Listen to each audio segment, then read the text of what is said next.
नमस्ते मित्रांनो, मी Dilip Thorat, financial adviser.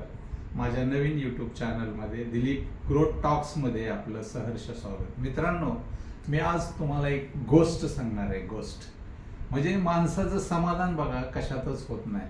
आयुष्यभर जरी त्याने कष्ट केलं ना, आयुष्यभर जरी तो पैसे मिळवत राहिला किंवा त्याला कुठल्याच गोष्टीमध्ये समाधान मिळत नाही, त्याच्यासाठी मी आपणाला एक गोष्ट सांगणार आहे. मित्रांनो, एका जंगलामध्ये एक साधू प्रवास करत होता. म्हणजे थोडक्यात तो जंगलामध्ये फिरत होता.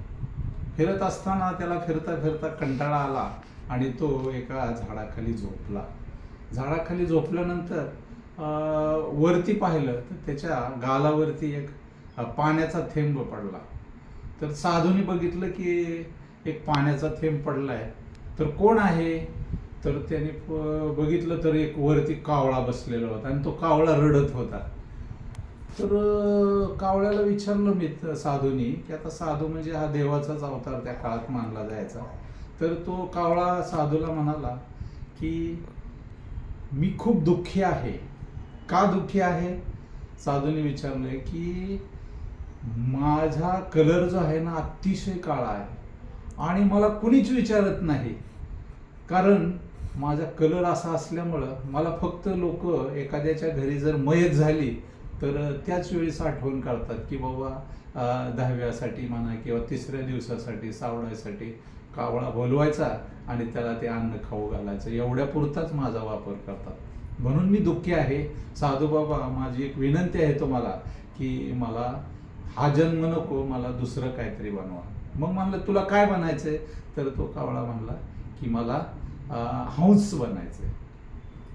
बरं ठीक आहे म्हणला, तुला मी हंस बनवतो म्हणला. तो साधू त्याला म्हणला मी तुला हंस बनवतो, पण तू त्या हंसाला विचारून ये की बाबा तू तुझ्या जीवनामध्ये सुखी आहेस का? तर ठीक आहे म्हणला. तो कावळा हंसाकडे गेला. हंसाकडे बघून कावळे दादा म्हणला, हंस दादा नमस्ते, मी तुझ्याकडे आलोय की बाबा तू तुझ्या जीवनात सुखी आहे का?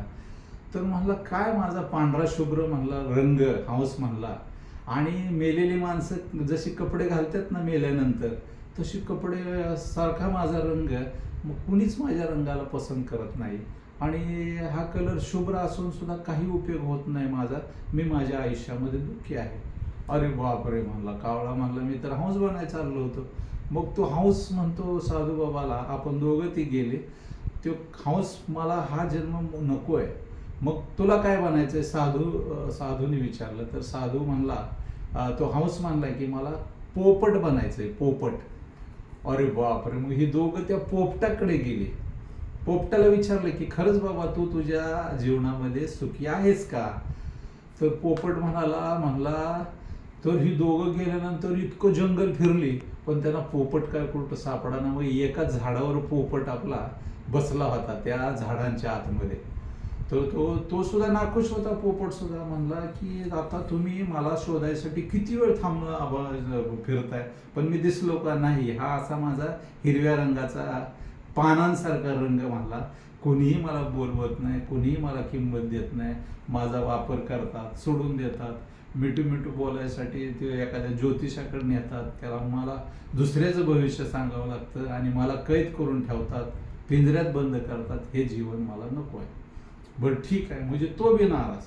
सुरुवातीला कावळा नाराज, नंतर हंस नाराज आणि तिसऱ्यांदा तो पोपट नाराज.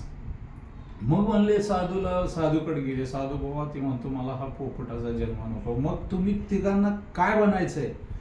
तर तो पोपट म्हणतो की मला काय बनायचंय?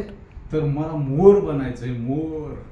मोर हा कसला प्राणी की त्याच्याकडे बघितलं की प्रत्येक माणूस ह्या जगातला नाही, देशातला नाही, राज्यातला नाही, अख्ख्या जगातला माणूस त्याच्याकडे बघितलं की आकर्षित होतो. तर बाबा मोर दादा म्हणले आम्ही तुमच्याकडे आलोय तिघजण की तुम्ही तुमच्या जीवनामध्ये सुखी आहात का? तर मग मोर म्हणला अरे कसलं सुखी बाबा? काल म्हणला हे आवाज ऐका, हा असा डक डक डक असा आवाज येतोय आणि हा आवाज कशाचा आहे म्हटलं माहिती आहे का तुम्हाला? हा आवाज शिकाऱ्याचा आहे, शिकाऱ्याचा. तर म्हणला कोणीतरी शिकारी येतोय. कालच म्हणलं माझ्या आईला त्या शिकाऱ्याने उचलून नेलंय, त्याचे पंख काढलेत, सगळे पंख बाजारात विकलेत त्या माझ्या आईची वाईट अवस्था केली. आताही दुसरं कोणीतरी शिकारी येतोय, ते माझे सगळे पंख नेणार बाजारामध्ये आणि ते विकणार, त्याच्यावर त्याची उपजीविका करणार आणि माझा हा अशा प्रकारे मृत्यू म्हणजे शय अवस्थेमध्ये त्याला मला स्वतःला ढकलणार आणि माझा मृत्यू झाल्यासारखंच हे जीवन आहे. तर साधू बाबा, साधूकडे हे सगळे आपण जाऊ आणि सांगू की मला हा माझा जन्म नको आहे.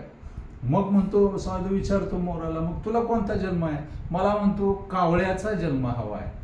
अरे बाबा, हा कावळा तर म्हणला कोणाकडे गेला? हंसाकडे गेला. हंस हा पोपटाकडे गेला. पोपट हा मोराकडे गेला आणि परत हा मोर म्हणतोय की मला कावळा बनायचंय. अहो म्हणला, मोर सांगतो त्या साधूला की कावळ्याकडे कोण बघतं का? कुणीच बघत नाही. त्याला फक्त ठराविक काळापुरता वापरतात. त्याच्याकडे द्वेषाने रागाने बघतात आणि त्याच्या बुद्धीची फक्त कीव केली जाते. त्याची बुद्धी वापरात आणली जाते आणि त्याचा फक्त मैताच्या वेळेस 13व्याच्या 10व्याच्या वेळेस वापर केला जातो आणि त्याला सोडून जातं. म्हणजे मित्रांनो, मला असं सांगायचं आहे की आपण नेहमी दुसऱ्याकडे बघतो पण समाधान कुणाचंच नाही.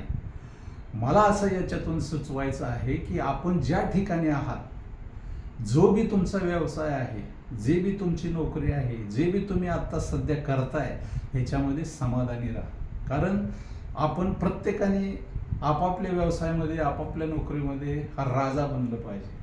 आपली बुद्धीचा वापर तिथं केला पाहिजे आणि त्या बुद्धीच्या जीवावर आपल्या गावात, आपल्या तालुक्यात, आपल्या जिल्ह्यात, आपल्या राज्यात, आपल्या देशात आणि जगामध्ये प्रगल्भ होण्याचा विचार आपण या ठिकाणी केला पाहिजे.